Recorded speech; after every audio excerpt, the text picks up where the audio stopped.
सभी को नमस्कार। और आप सभी अपनी HSSC स्क्रीनिंग की तैयारी कर रही होंगे और जैसा मैं ज़रूरी समझती हूँ मैं वैसे वीडियो डाल ही रही हूँ। अगर मेरी वीडियो आपको अच्छी लगती हैं तो लाइक शेयर सब्सक्राइब और सपोर्ट ज़रूर कीजिएगा। और एक और बात, अगर आपको वीडियो स्टार्टिंग में क्लियर नहीं दिख रही तो एक बार इसकी क्वालिटी बढ़ा के 3 डॉट पे जाके क्वालिटी बढ़ा के ज़रूर देखिएगा कि किस तरह की क्वेश्चन डाली जा रही हैं। अगर तब भी आपको अच्छी नहीं लगती तो फिर बिल्कुल भी मत देखना, और अगर अच्छे लगे तो उनको ज़रूर देखना और अपनी कॉपी में लिख भी लेना, ताकि भविष्य में रिवाइज के लिए आपको आसानी रहे और आपकी तैयारी बहुत अच्छी रहे। आज हम करेंगे रोड सेफ्टी के जो बहुत महत्वपूर्ण प्रश्न उत्तर हैं वो सब। एक वीडियो में हमने रोड सेफ्टी के नियम जाने थे कि रोड सेफ्टी में क्या क्या होता है। अगर वो नहीं देखी है तो ज़रूर देखिएगा। और इसमें हम करेंगे क्वेश्चन आंसर। तो आइए देखते हैं। यातायात के नियमों के संबंध में गलत का चयन करना है। यातायात के नियमों में से कौन सा गलत है वो बताना है। लाल बत्ती के दौरान चौराहे पर हमेशा स्टॉप लाइन से पहले अपने वाहन को रोकें। आप सड़क पर कभी भी यू टर्न ले सकते हैं। अपनी सामने वाले वाहन से उचित दूरी बनाकर रखनी चाहिए। अति आवश्यक ना हो तब तक हॉर्न बजाने से बचें या उत्तर नहीं देना चाहते। इसमें एक और बहुत महत्वपूर्ण बात है कि जो HSSC का एग्ज़ाम है उसमें 4 ऑप्शन की जगह 5 ऑप्शन आते हैं, जिसमें से एक ऑप्शन होता है कि उत्तर नहीं देना चाहते। तो ये भी आप ध्यान रखिएगा। मैंने किसी क्वेश्चन में डाल दिया है ये ऑप्शन और किसी में नहीं डाला है। जिसमें नहीं भी डाला है उसमें आप समझ जाइएगा कि एक और आएगा। अगर आप चारों में से आंसर नहीं करना चाहते तो आप उत्तर नहीं देना चाहते, ये भी ऑप्शन चूज कर सकते हैं। तो यातायात के नियमों के संबंध में गलत कथन है कि आप सड़क पर कभी भी यू टर्न ले सकते हैं। ये हमारा आंसर यहाँ पे गलत है, क्योंकि हमने पिछले वीडियो में पढ़ा था कि हम यू टर्न नहीं ले सकते जबकि सामने वाला हमें इशारा ना करे। ठीक है। लाल बत्ती के दौरान चौराहे पर हमेशा स्टॉप लाइन से पहले अपने वाहन को रोकें, ये भी सही है। अपने सामने वाले वाहन से उचित दूरी बनाकर रखनी चाहिए, ये भी सही है। अति आवश्यक ना हो तब तक हॉर्न नहीं बजाना, यानी हॉर्न बजाने से बचना, ये भी सही है। उसके बाद आप ट्रैफिक ड्यूटी में हैं, सड़क के दोनों ओर फुटपाथ पर आप आम लोग सब्जी सामान बेच रहे हैं, तो आप क्या करेंगे?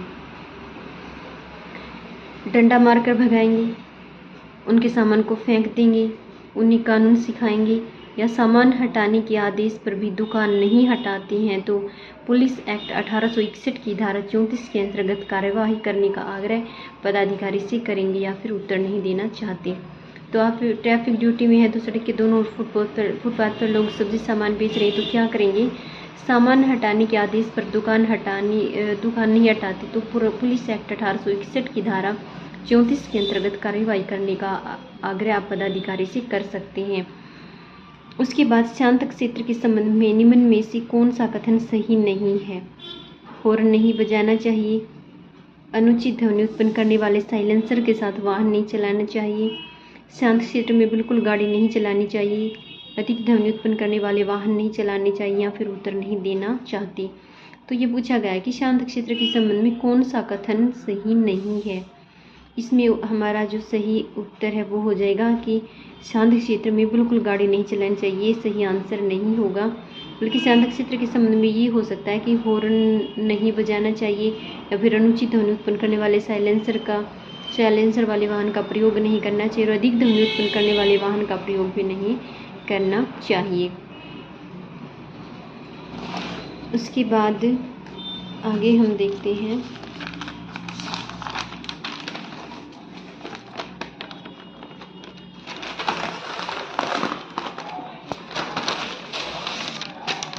एक मिनट,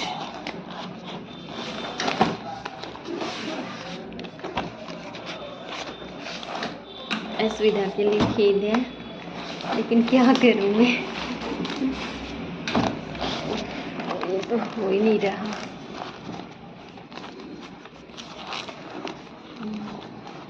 ऐसे भी आपको कोई पढ़ाता है क्या कि ऐसे देख के फिर ये ना हो कि मैं भी कैसे वीडियो बनाती और यूट्यूब पे कहती कि पढ़ा रही हूँ मैं। चलो कोई नहीं भाई, जैसा ठीक लगे। अब आगे देखते हैं कि जेब्रा क्रॉसिंग कब करना सुरक्षित है? जब दोनों तरफ यातायात धीमा हो गया हो, जब एक तरफ यातायात रुक गया हो, जब एक तरफ का यातायात धीमा हो गया हो, जब दोनों तरफ का यातायात रुक गया हो, या फिर उत्तर नहीं देना चाहते। तो इसका हमारा आंसर है जेब्रा क्रॉसिंग कब करना सुरक्षित है। कब करना सुरक्षित है जेब्रा क्रॉसिंग? जब दोनों तरफ का यातायात रुक गया हो। ठीक है, अब मैंने यहाँ पे ये किया है कि प्रश्न उत्तर लिखे हैं और सही उत्तर का टिक नहीं किया है। ये इसलिए किया है ताकि प्रश्न पढ़ के आप पहले से अपना आंसर सोच लो, फिर राइट आंसर के बाद आपको ये लगे कि आपका सही है या गलत है, और आप ये डिसाइड कर सकते हैं कि कितना आपको आता है, कितना नहीं आता है। तो बिना लाइसेंस के गाड़ी चलाने पर कितना जुर्माना है? 1000 रुपये है, 2000 रुपये है, 3000 रुपये है, 5000 रुपये है। उत्तर नहीं देना चाहती। तो लाइसेंस, बिना लाइसेंस के गाड़ी चलाने पर 5000 रुपये जुर्माना है भाई।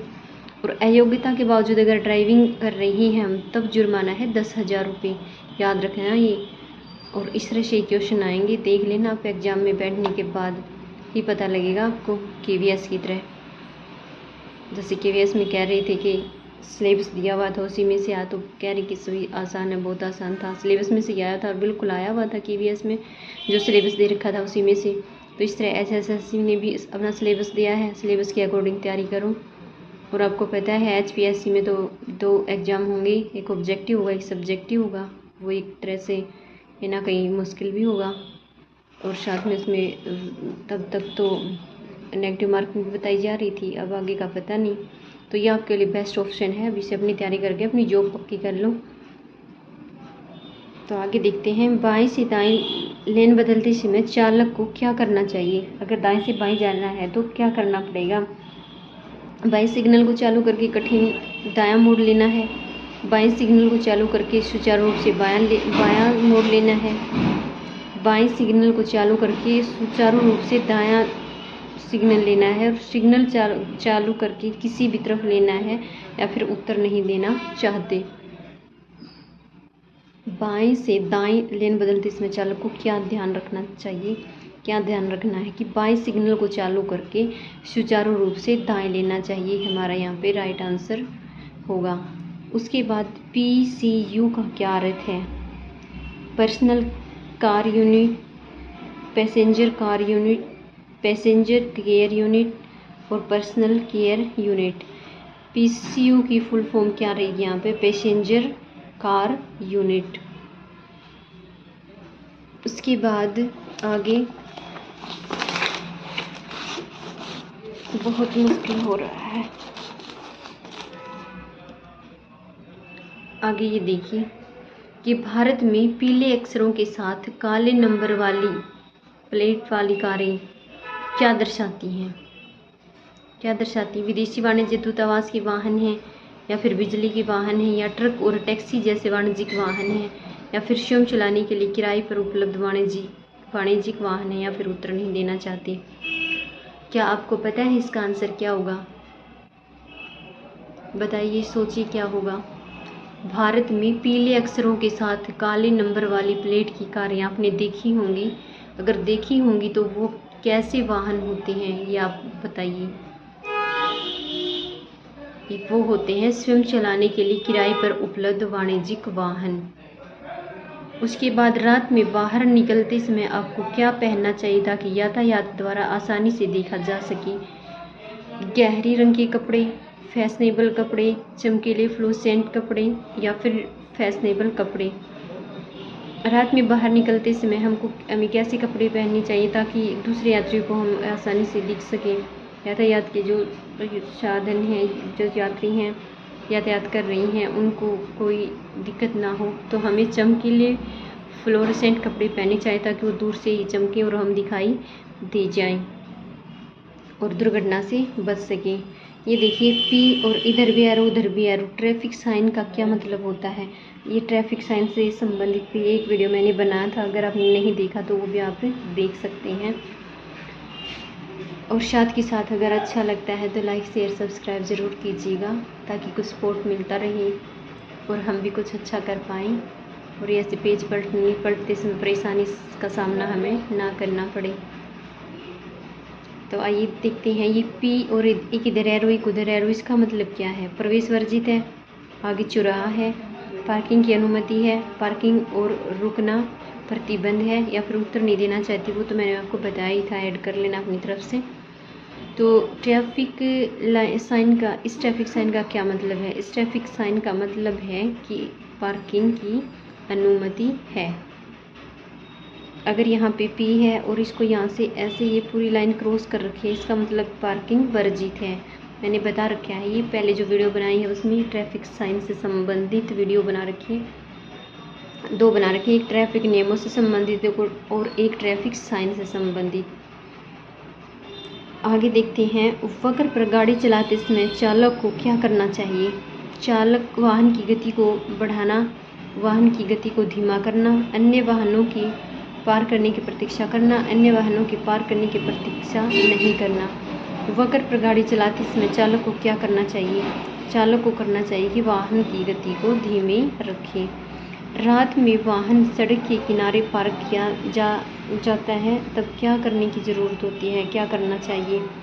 वाहन चालक को सीट पर बैठे रहना चाहिए, वाहन को लॉक करना चाहिए, इसमें से कोई नहीं उत्तर नहीं देना चाहते, या पार्किंग लाइट ब्लू ही रखें, तो इसमें पार्किंग चालू ही रखें। रात में वाहन सड़क के किनारे पार्क किया जाता है, तब क्या करना चाहिए? तब हमें पार्किंग लाइट चालू रखनी चाहिए, ताकि अन्य को ये दिख जाए कि यहाँ पे गाड़ी पार्क हुई है और अनावश्यक दुर्घटना से बचा जा सके। उसके बाद आगे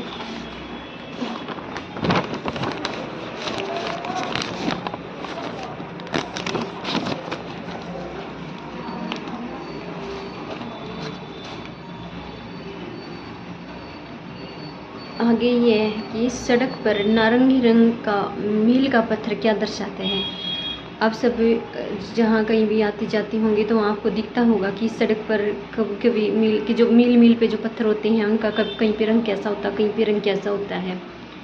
तो जो नारंगी रंग का पीला जो पत्थर हो, मील का जो पत्थर होता है नारंगी रंग का, वो क्या दर्शाता है? ये दर्शाता है कि आप राज्य राजमार्ग पर हैं, ये दर्शाता है कि आप राष्ट्रीय राजमार्ग पर हैं, यह दर्शाता है कि आप ग्रामीण सड़क पर हैं, और ये दर्शाता है कि आप शहर में हैं। तो वो क्या दर्शाता है? नारंगी रंग का मील का पत्थर वो क्या दर्शाता है? वो दर्शाता है कि आप ग्रामीण सड़क पर हैं। ठीक है, आगे ये एडिशनल नॉलेज है। ये हरा रंग क्या दर्शाता है? राज्य राजमार्ग को। पीला रंग क्या दर्शाता है? राष्ट्रीय राजमार्ग को। नीला या काली और सफ़ेद धारियाँ क्या दर्शाती हैं कि शहर के अंदर या जिला सड़क पर हैं आप। ठीक है, ये ध्यान से देख लीजिएगा, क्वेश्चन इस तरह से ही बनेंगे कि नारंगी रंग का मील का पत्थर साबित करता है कि आप ग्रामीण सड़क पर हैं, हरा राज्य राजमार्ग को प्रदर्शित करता है, पीला राष्ट्रीय राजमार्ग को, नीले काले और सफ़ेद धारियाँ शहर को या शहर के अंदर को प्रदर्शित करती हैं, दर्शाती हैं। LPG और CNG में क्या अंतर है? CNG मीथेन संपीड़ित है, जबकि LPG तरलीकृत और प्रोपेन और ब्यूटेन का मिश्रण है। CNG ऑक्सीजन संपीड़ित है और LPG प्रोपेन तथा ब्यूटेन का मिश्रण है। इस तरह से ये घुमा फिरा के दे रखे हैं। LPG यहाँ पे दे देंगे ऑक्सीजन संपीड़ित है, CNG प्रोपेन संपीड़ित है, तो इसका सही आंसर क्या है? CNG जो है वो मीथेन संपीड़ित है और LPG है वो तरलीकृत प्रोपेन और ब्यूटेन का मिश्रण है। मैंने ये बहुत सारे पढ़े इसकी चार ये आंसर दिए हुए थे, इस तरह से ही दे रखे थे कि CNG ये हो जाएगा, CNG को प्रोपेन और ब्यूटेन संपीड़ित बना दिया और CNG को बना दिया प्रोपेन और ब्यूटेन संपीड़ित। मतलब ये इधर से उधर घुमा फिरा के ही दे रखे थे। टाइम बचाने के लिए मैंने सीधा सीधा इसका आंसर 2 ही आंसर बनाए थे इसके, और सीधे सीधे आंसर आपको बताया कि LPG और CNG में क्या अंतर है कि CNG है वो मीथेन संपीड़ित है, जबकि LPG तरलीकृत प्रोपेन और ब्यूटेन का मिश्रण है। उसके बाद नशे में गाड़ी चलाने से कितने महीने की सजा हो सकती है? देखिए कितना इंपॉर्टेंट क्वेश्चन है कि नशे में अगर गाड़ी चला रहे हैं तो कितने महीने की सजा हो सकती है? 1 महीने की, 4 महीने की, 6 महीने की या 8 महीने की? तो नशे में आप गाड़ी चला रहे हैं तो आपको 6 महीने की सजा हो सकती है भाई, 6 महीने की। उसके बाद ओडोमीटर बताता है, क्या बताता है ओडोमीटर? आप अपना आंसर चॉइस कर सकते हैं। क्या बताता है ओडोमीटर? इंजन की चाल बताता है, गाड़ी की चाल बताता है, गाड़ी की कुल चली गई दूरी बताता है, या सभी बताता है, या आप उत्तर नहीं देना चाहते? तो ओडोमीटर होता है वो बताता है गाड़ी की कुल चली गई दूरी। गति मापन का जो यंत्र होता है वो तो स्पीडोमीटर और चाल का जो होता है वो ओडोमीटर होता है। ठीक है, चली गई दूरी को बताता है ओडोमीटर और गति को बताता है स्पीडोमीटर। सड़क की रूपरेखा दिखाई देने की जिन संकेतकों को चिन्हित किया जाता है उन्हें क्या कहते हैं? सड़क की रूपरेखा दिखाई देने के लिए जिन संकेतकों को चिन्हित किया जाता है उन्हें क्या कहते हैं? रोडवे डिलीनेटर, आलेखक, रोडवे संकेतक, रोडवे रेखा, रोडवे मार्किंग। उत्तर नहीं देना चाहती। तो सड़क की रूपरेखा दिखाई देने के लिए जिन संकेतकों को चिन्हित किया जाता है उनको क्या कहते हैं? उनको कहते हैं रोडवे डिलीनेटर या आलेखक। एक व्यक्ति को बिना गियर वाले मोटरसाइकिल चलाने की न्यूनतम आयु क्या होनी चाहिए? एक व्यक्ति के लिए बिना गियर वाली मोटरसाइकिल चलाने के लिए न्यूनतम आयु क्या होनी चाहिए? 21 वर्ष, 16 वर्ष, 10 वर्ष या 20 वर्ष? तो इसके लिए 16 वर्ष होनी चाहिए और वो होती है 50 सीसी की जो होती है वो उससे कम की वो 16 साल तक और 50 सीसी से ज़्यादा की 18 साल के बाद। तो आज की वीडियो में इतना ही। अगर आपको कहीं ना कहीं ये लगता है कि ये बहुत अच्छी जानकारी है तो थोड़ा सा लाइक शेयर सब्सक्राइब जैसा भी आप ज़रूर समझते हैं, इवन सपोर्ट तो ज़रूर कीजिएगा। देखने के लिए धन्यवाद।